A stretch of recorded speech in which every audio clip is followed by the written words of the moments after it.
And those are great songs. Amen. And ako'y naniniwala na talagang pag sumasabay po tayo sa pag-aawit, yung pag-aawit ng tama, ay talagang mararamdaman natin yung sigla na madadala niyan sa ating mga sarili. Amen. That's why don't neglect the singing. Make sure na pag kumanta po tayo, ay talagang kumanta kayo. Hindi yung kakanta na parang nagnonobena lang eh. Alright. Let's get our Bibles, please. And tayo po'y dadako na sa ating Sunday School. At, sir, siguro maganda kung hindi kayo makakausog doon, lipat na lang kayo sa kabila. Ina-avoid natin na makita kayo galing doon. Yun yung sinisenyas ko kanina. Hindi lang ako marang mag-sign language eh. Alright. 1 Thessalonians chapter 2, verse 13. 1 Thessalonians chapter 2, verse 13. This morning, ang pag-uusapan po natin sa ating pong Sunday School is the certainty on the efficiency of God's Word. Yung kasiguraduhan natin na talagang epektibo ang salita ng Diyos. See? That's what I pray to God, ay matulungan po tayo ngayong umaga na tayo po ay magkaroon ng kalinawan ng kaisipan kung bakit tayo ganun kasigurado, o paano tayo makakasigurado, o paano natin nasasabing sigurado ang effectivity, yung efficiency, yung pagpuproduce ng salita ng Diyos ng great result sa buhay po natin while we are in this crisis. Alright? The certainty on the efficiency of God's Word. 1 Thessalonians chapter 2, verse 13. Are you there? Amen. Amen. Alright, sabi po ng Bible, for this cause also thank we God without ceasing, because when ye received the word of God, which ye heard of us, ye receive it not as the word of men, but as it is in truth, the word of God, which effectually worketh also in you that believe. Let's close our eyes and bow our heads. Heavenly Father, thank you, O God, for this great passage that you have given to us this morning. I'm asking you, Father God, to please empower me. Holy Spirit, please flow through me and make me a blessing to your people. This is not my word, O God. This is your word. This is your counsel to us. Please enlighten us, O God, and educate us with your word. Give us your wisdom, knowledge, and understanding so that, O God, we'll be able to understand your message for us during this Sunday school time, O God. And also, please continue to guide our live viewers, O God, on the live streaming. Continue also to impart to them your wisdom, knowledge, and understanding. Once again, O God, and this part of our service, help us to glorify your name. Give us the right attitude towards the Sunday school lesson, and guide us all the way, O God, this service. Cleanse us from all unrighteousness. In Jesus' name we pray. Amen. All right, please take your seats.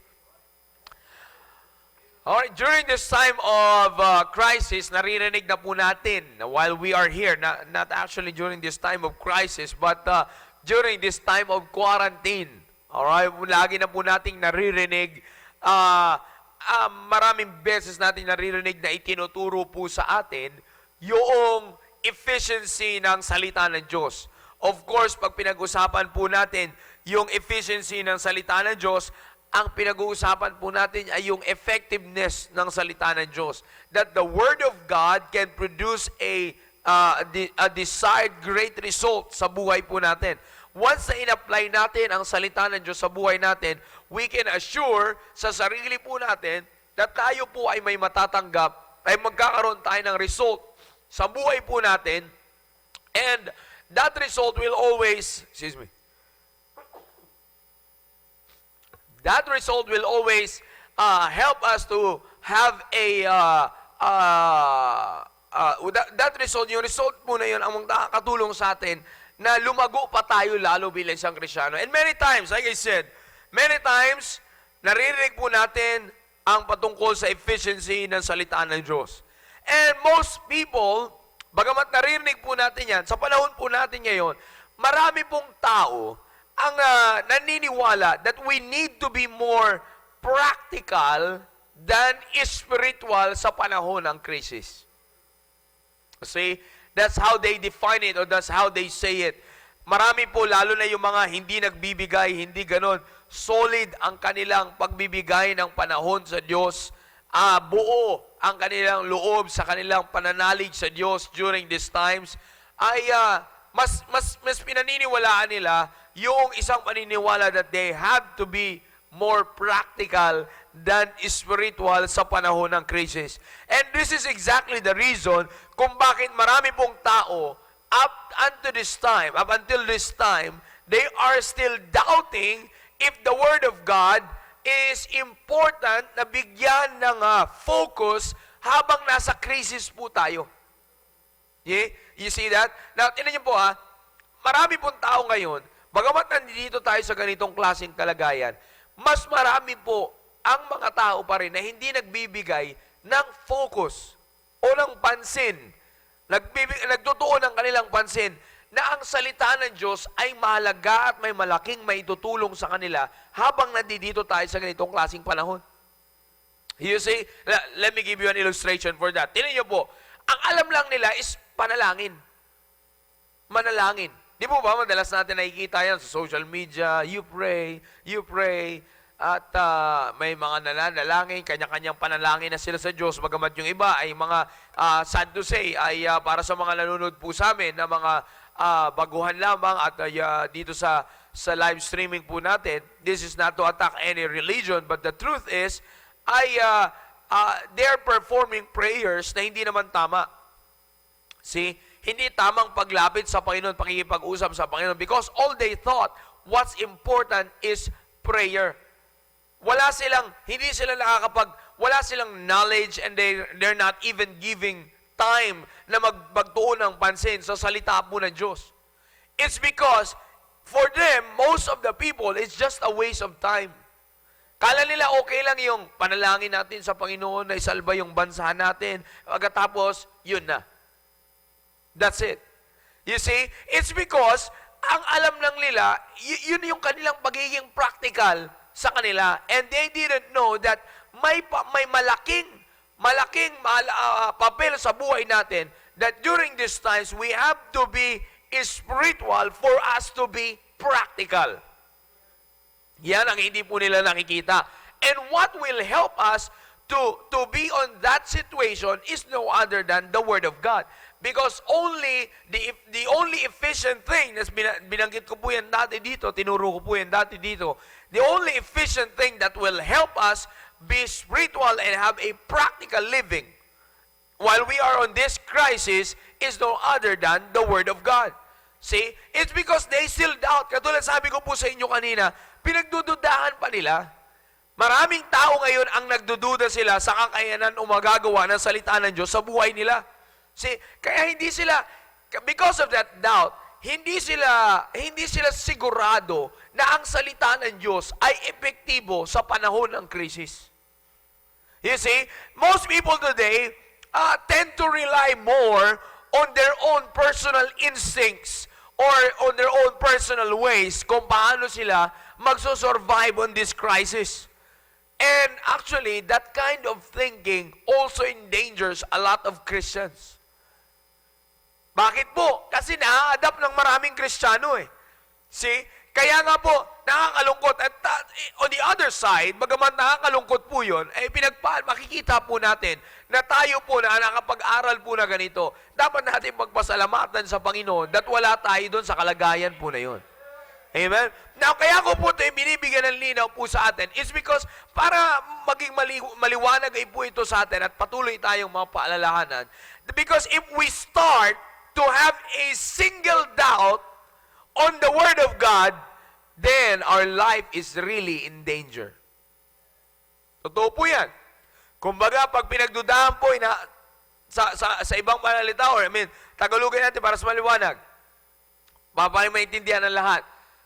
Pagka nagsimula na po tayong magduda sa salita ng Diyos, then ang buhay mo talaga ay nasa panganib.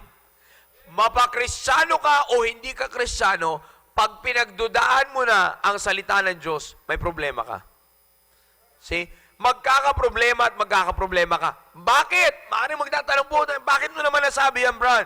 It's because, kapag ang ating doubt ay slowly, kinakain tayo ng ating pagdududa, or tayo ay napapangunahan ng ating pagdududa sa ating Kristiyanong pamumuhay, diyan po magsisimulang mag-deteriorate ang Kristiyano nating pamumuhay, and later on, makikita po natin, unstable na tayo bilang isang Kristiyano at malayo na tayo sa Diyos. Remember that passage in James 1 verse 8? Ano sabi ng Biblia? A double-minded man is what? Unstable in all his ways. Akalain niyo po yan? And you will only, bilang isang Kristiyano, you will only be unstable kapag pinagdudahan mo na ang salita ng Diyos.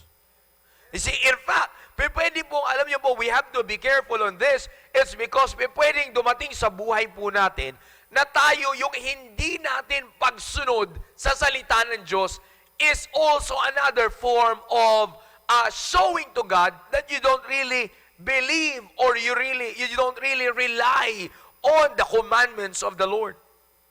You see? Kasi bakit? Alam niyo po, tinan niyo po, isipin lang natin ito na maigi. Bakit hindi mo susundin yung salita ng Diyos? Anong rason mo? See? Pwede pong maging rason, pwede pong tayong humantong doon sa sitwasyon. Of course, I cannot answer that for you. Pero pwede tayong humantong o maaaring may mga tao na kaya nila hindi sinusunod yung salita ng Diyos is because hindi sila ganon kasigurado na epektibo yan pag sinunod mo. So anong meron sila? Pagdududa.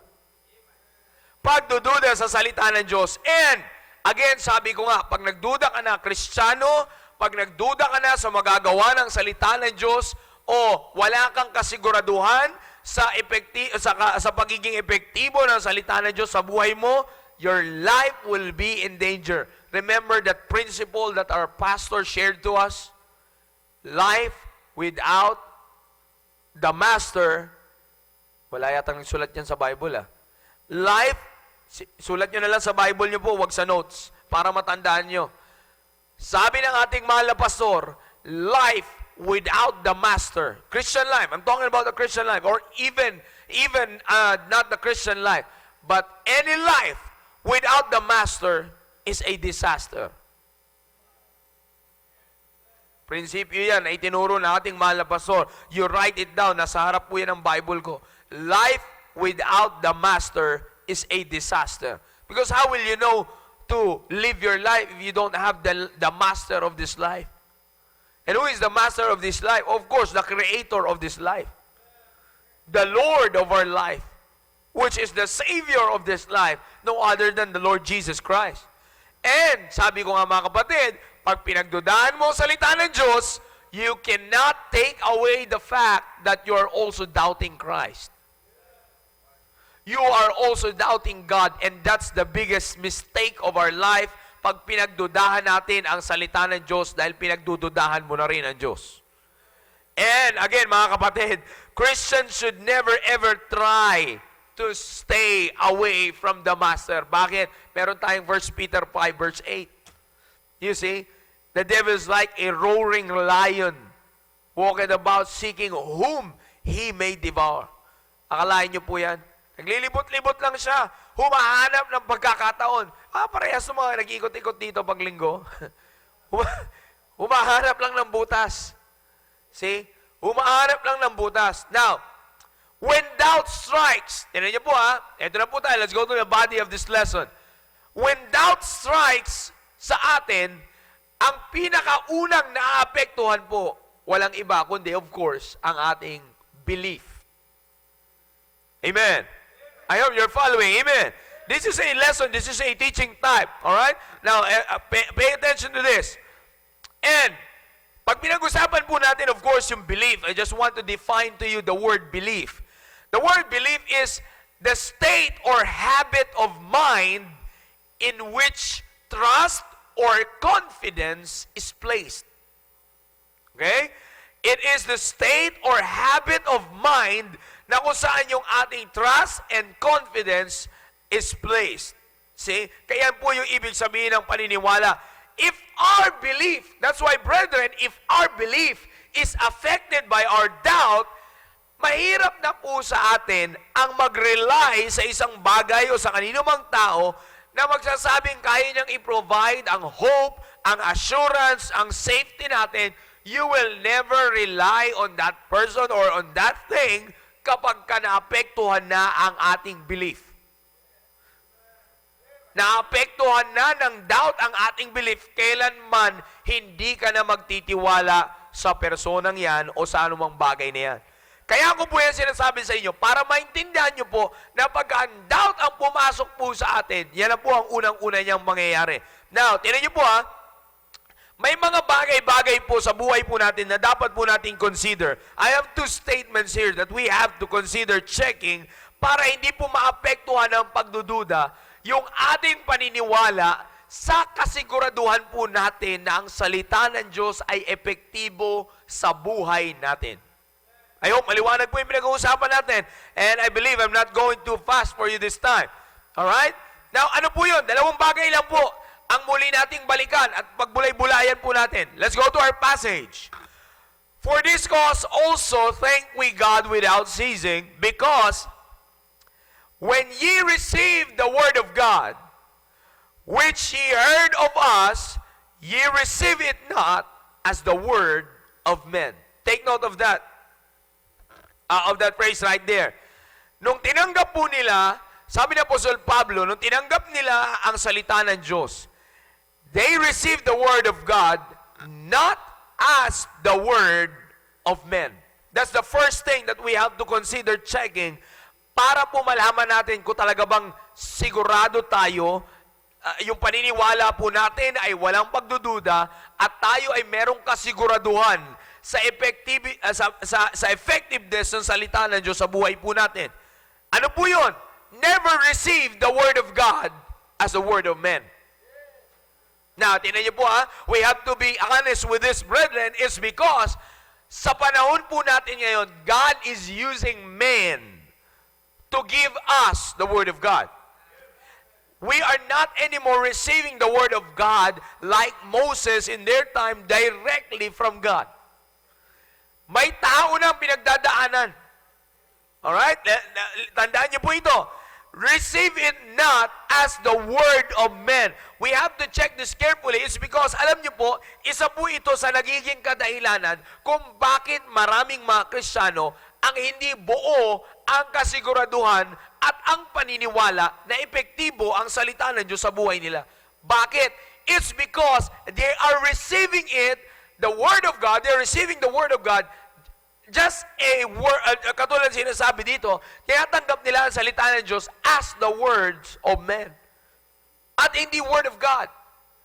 You see, and it takes a lot of spirituality or maturity para matanggap natin ang inihayag sa pulpito na ito as the Word of God and not as Word of men.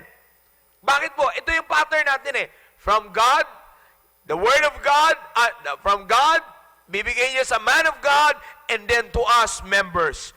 Most people, like I said, doubted God's word kasi narinig na nila sa tao at hindi sa Diyos. Familiar po ba sa inyo? Familiar po ba sa inyo yung mga sagot before nung sa area na kaya hindi nila pinaniniwalaan ang salita ng Diyos? Kasi gawarin lang naman ng tao yan Familiar po ba yun sa inyo? Sounds familiar, right? Kaya hindi naman kasi ganun tayo pwede makasigurado. Tao lang naman din gumawa niyan Even though, yun sinasabi nga natin na the wisdom of this world is a foolishness to God. At ginagawang mga tao, of course, alam mo, sabi nga natin kung baboy ang magsulat niyan, mas lalong hindi mo naintindihan yan. Simple analogy lamang po yun. Now, ibig ko po sabihin is this, yung mga ganong reason, it's because yung tinatanggap nilang salita ng Diyos, they do not take it as the Word of God, but they receive it as words of men. See? Ang issue po kasi dito, mga kapatid, we have to check ourselves pag tayo po ay tumatanggap ng salita ng Diyos. Let me give you a perfect illustration for this. I hope this will help us, brethren.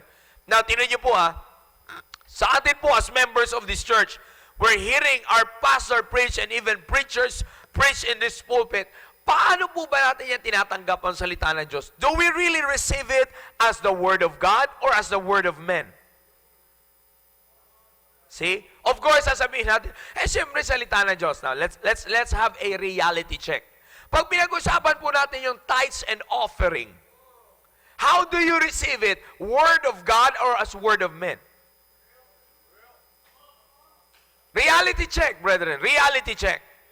While we are in this time of crisis, if you do really receive it, the commandment of bringing your tithes into the storehouse and even your offerings to the Lord, pagka yan ay tinatanggap natin, even on this present time, hindi ka hindi ka magkakaroon ng pagdududa kung makakapagbigay ka sa Panginoon, and you won't even question kung kailangan mo pa ba magbigay habang na ganito ka sa sitwasyon na ito, na kulang ka na, ay magbibigay ka pa rin.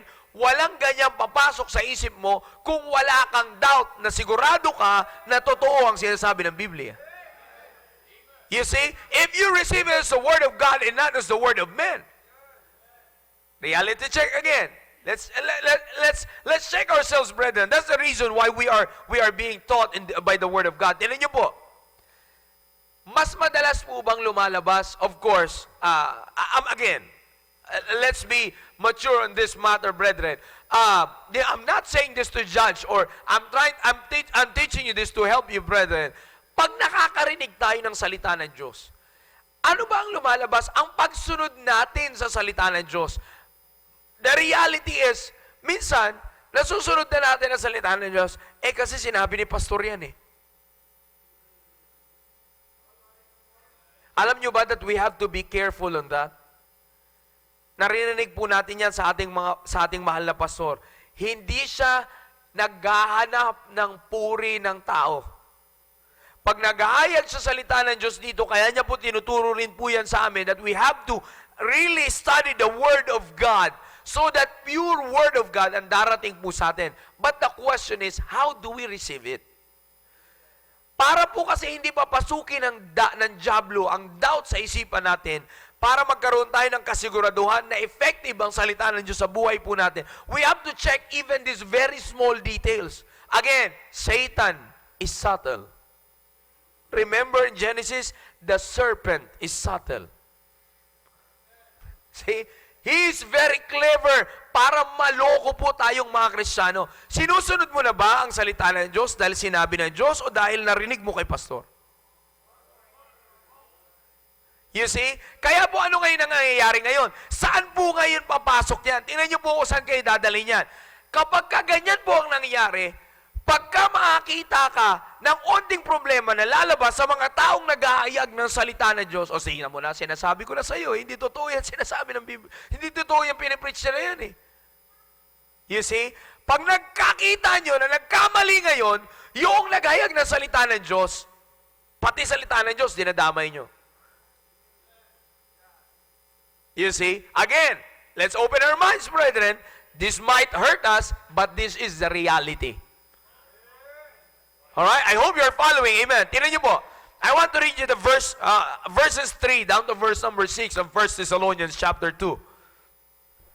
Kasi dito po, the Apostle Paul himself explained how the Word of God is entrusted to every man of God that he is using to deliver the pure Word of God. And sabi po sa verse 3, for our exhortations was not of deceit, nor of uncleanness, nor in guile, but as we were allowed of God to be put in trust with the gospel, even so we speak, not as pleasing men.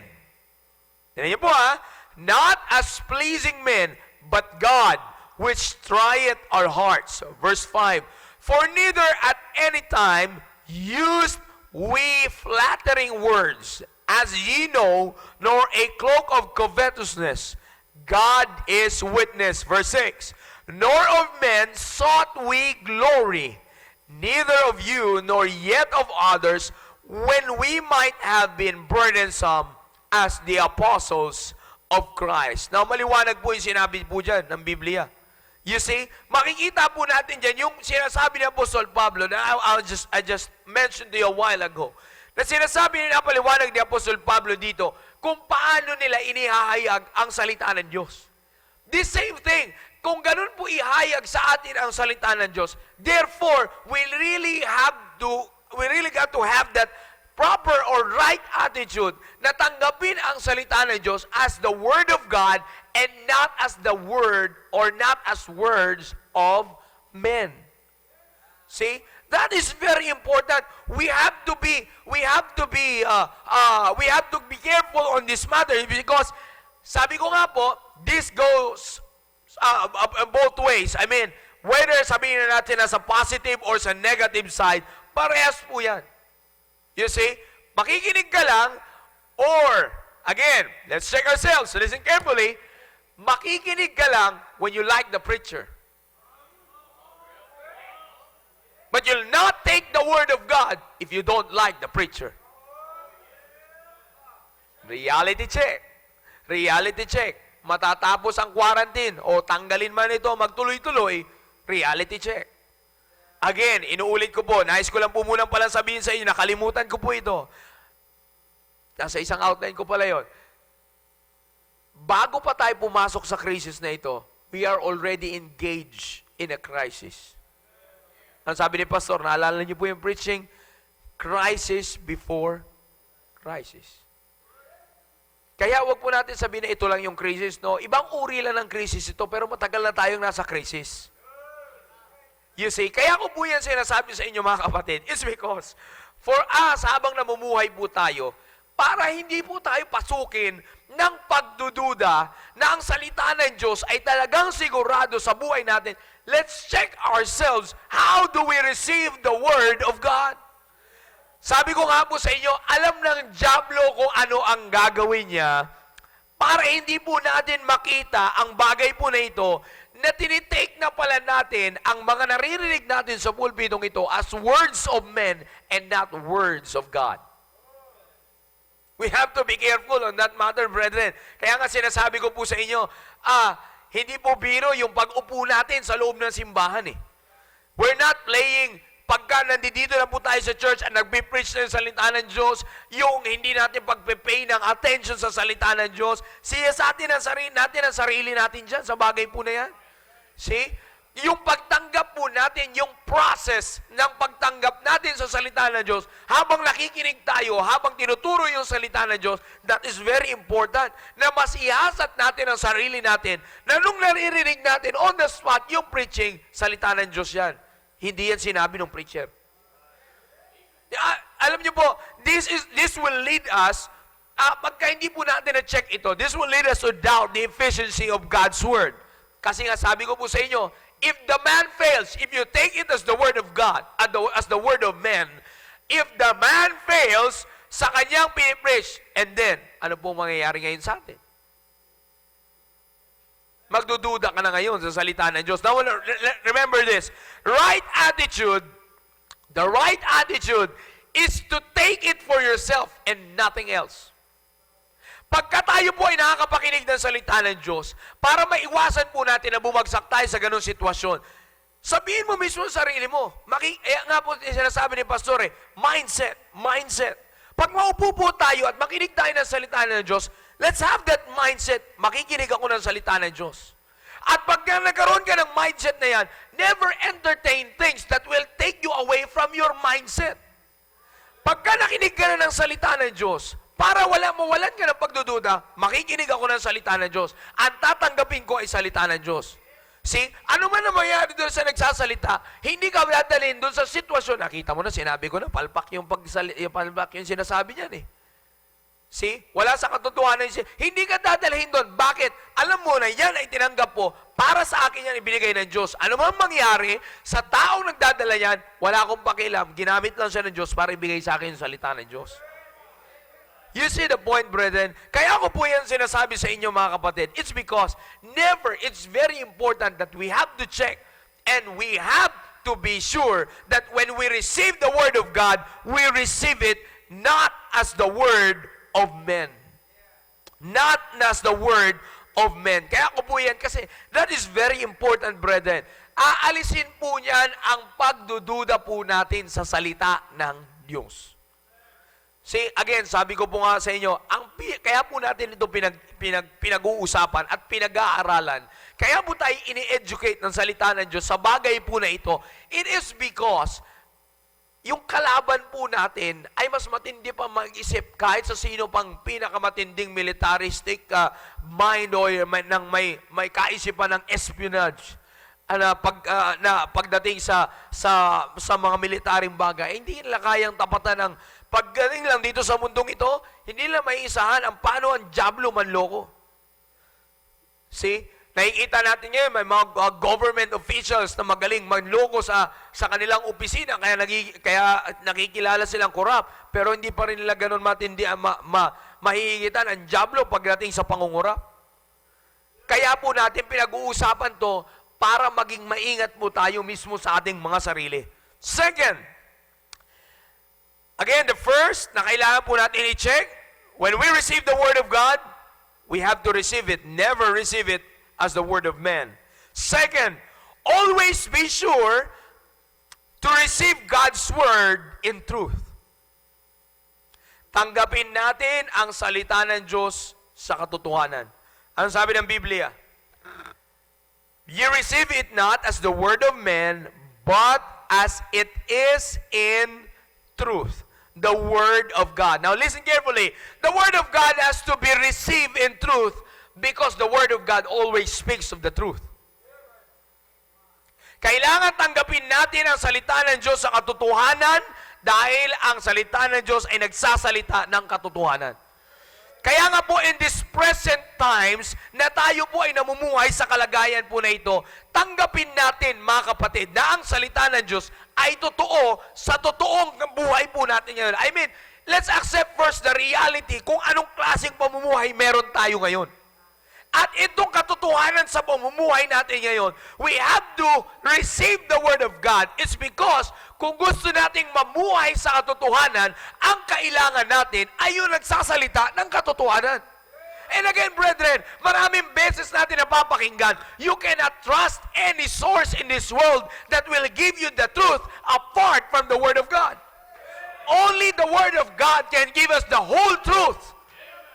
That's why, ang kailangan natin tanggapin para sa pamumuhay po natin sa ganitong sitwasyon ay yung magbibigay sa atin ng katotohanan at walang iba kundi ang salita ng Diyos. Now, again, sabi ko nga, we have to receive the Word of God in truth.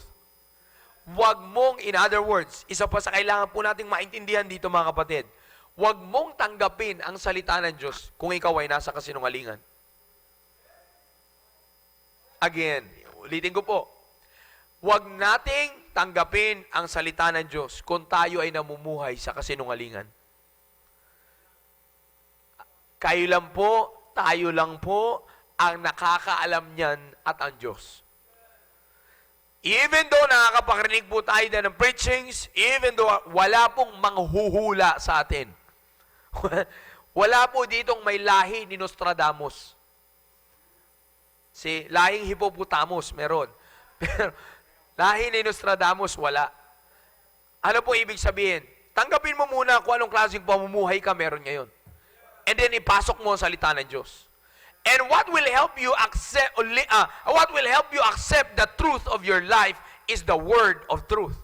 It contains, now listen carefully, in 2 Timothy chapter 2 verse 15, makikita po natin na dinidescribe ng maliwanag that the word of God is the word of truth. Okay, sige po, basahin po natin. 2 Timothy chapter 2 verse 15. Study to show thyself approved unto God, a workman that needed not to be ashamed, rightly dividing the word of truth. This is the instruction of the Apostle Paul to the young pastor. Kung paano niya pag-aaralan ang salita ng Diyos, which is the word of truth. See, dinescribe ang salita ng Diyos as the word of truth. Now, kaya ko po yan sinasabi sa inyo, it's because the word of God contains every truth na kailangan na malaman ng tao. See, kung paano po na ang salita ng Diyos naglalaman ng katotohanan, it's because before everything else existed here on earth, the word of God is already settled in heaven. And kung ano po yung nangyayari po sa atin ngayon, yung pattern ng pangyayari po sa atin ngayon, ay exactly makikita natin na nakasulat sa Biblia. You see, wala pong, Pag sinabi ng Bible, there's no new thing under the sun, as it is mentioned in Ecclesiastes chapter 1 verse 9, wala pong bago. You see? Walang bago. Pag sinabi sa panalangin ng Panginoon Jesucristo, even the Lord Jesus Christ Himself is acknowledging in John 17:17 on His prayer that the Word of God is the Word of truth. Binanggit niya po nun, thy Word is truth. You see? Kaya kung gusto po natin tumanggap ng katotohanan habang tayo ay nasa ganitong kalagayan ng buhay po natin, ang kailangan natin tanggapin ay ang salita ng Diyos. You see? Now, here's the message, brethren. Ang effectiveness ng salita ng Diyos ay hindi po kailanman pwede nating questionin. Listen carefully. The effectiveness of God's Word cannot be and will not and should not be questioned. But it will effectually work in us kung paniniwalaan po natin ang salita ng Diyos. Ituloy natin yung pagbasa. Basahin natin verse 13. For this cause also thank we God without ceasing, because when ye received the word of God, which ye heard of us, ye received it not as the word of men, but as it is in truth, the Word of God, which what? Come on, read it. Ano po nakasulat sa Bible nyo? Which effectually work. Wala yata sa 1 Thessalonians yung iba eh. Which effectually worketh also in you. Period na po ba? Merong kasunod. Ano yung kasunod na 2 words? That believe. Kahit ano pang ganda ng Bible mo, hindi mo talaga masasabi at hindi ka talaga magiging sigurado na epektibo ang salita ng Diyos na magtatrabaho sa buhay mo kung hindi mo pinaniniwalaan. Liwanag ng salita ng Diyos, mga kapatid. Amen. Paano magiging epektibo ang isang salita? Paano ka makakasiguro na epektibo nga ang salita ng Diyos sa buhay mo kung hindi mo pinaniniwalaan?